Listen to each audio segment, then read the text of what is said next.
तो हेलो बच्चों। अ, आज के हमारे वीडियो में हम देखेंगे कि निम्नलिखित में जांचना है क्या जी एक्स पी एक्स का एक गुणनखंड है या नहीं है। ठीक है, इससे पहले वाला वीडियो में भी हमने देखा था जी एक्स पी एक्स का गुणनखंड है या नहीं है, वो चेक किए थे, जिसमें हम प्रश्न क्रमांक 1 को देखे थे। ठीक, आज हम देख रहे हैं प्रश्न क्रमांक दूसरा, जिसमें जी एक्स बराबर एक्स प्लस वन और पी एक्स बराबर 2x3 प्लस एक्स का वर्ग ऋण 2x धन 1। इसमें हमें जांचना है कि क्या जी एक्स पी एक्स का गुणनखंड है कि नहीं है। ठीक है, ये वाला प्रश्न को देखते हैं, जी एक्स बराबर एक्स प्लस वन। ठीक, तो देखते हैं क्या है। यहाँ प्रश्न को लिख लेना, दिया है। चलो, दूसरा प्रश्न है ये। दिया है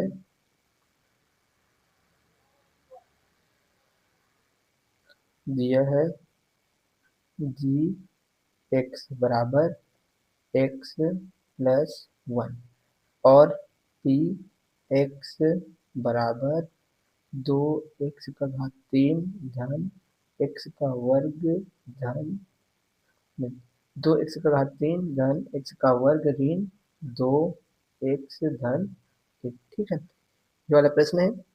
अब इसमें हमें चेक करना है कि क्या जी एक्स पी एक्स का गुणनखंड है कि नहीं है। ठीक, तो उसके लिए क्या करते हैं, जी एक्स क्या लेते हैं, जी एक्स बराबर जीरो लेने पर। ठीक है, जी एक्स की हम क्या लेने पर, जी एक्स बराबर जीरो लेने पर। ठीक है, क्या होगा, जी एक्स बराबर जीरो लेंगे तो यहाँ लिखेंगे, इसकी जगह हम क्या लेना है, जी एक्स की जगह हमें जीरो लेना।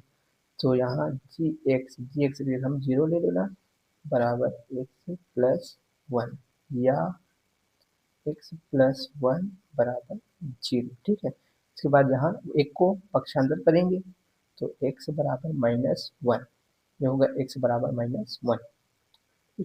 इस एक्स का मान जो आया है एक्स बराबर माइनस वन, इसको यहाँ रखने पर, तो रखो इस एक्स के मान को, इस एक्स के मान को बहुपद पी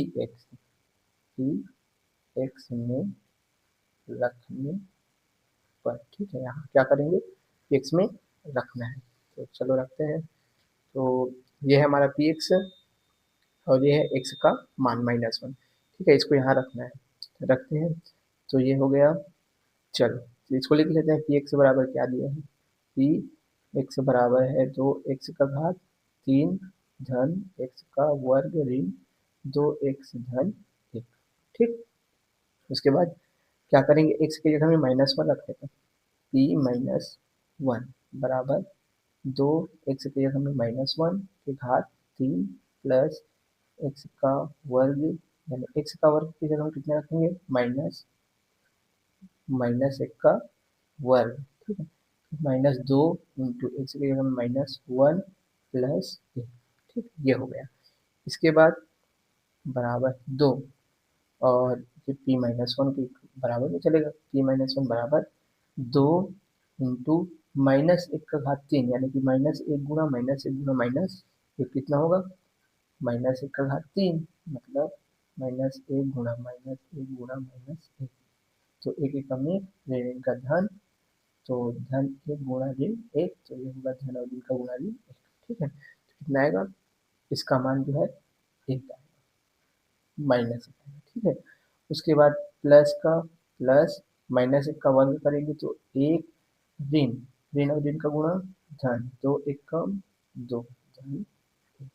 ठीक है, पी माइनस वन बराबर दो एक कम दो, और यहाँ पास क्या होगा, ऋण दो, दो एक कम दो, धन और ऋण का गुणा ऋण धन एक धन दो धन एक। ठीक है, इसको हल करना, तो पी माइनस वन बराबर ये धन दो और ऋण दो कटेगा, एक और एक मिला के दो।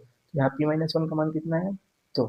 यहाँ लिखेंगे, यहाँ दो है, अगर जीरो आता तो लिखते कि बहुपद जी एक्स पी एक्स का गुणनखंड है, लेकिन यहाँ पास पी वन का मान दो आया है, पी माइनस वन बराबर दो आया, तो क्या लिखेंगे, यहाँ जी एक्स पी एक्स का गुणनखंड नहीं है, जी एक्स पी एक्स का गुणनखंड नहीं है, ऐसे लिखेंगे। ठीक है, क्यों नहीं है? क्योंकि p माइनस वन बराबर 2 आया है, संख्यात्मक मान है, इसलिए गुणनखंड नहीं है। ठीक, तो इस प्रकार से बाकी प्रश्नों को हल करेंगे। ये प्रश्न क्रमांक दूसरा था। ठीक है, प्रश्नावली का प्रश्न क्रमांक दूसरा का दूसरा, जिसमें जी एक्स पी एक्स का गुणनखंड है कि नहीं है उसको जांचना है। देखो अच्छे से, फिर उसके बाद स्क्रीनशॉट ले लेना इसका, जैसे भी बना है। ठीक, एक बार देखो समझो, इसी प्रकार से बाकी प्रश्नों को भी हल करके देखेंगे। तो ठीक है, बाकी प्रश्न हल करके देखेंगे। ठीक।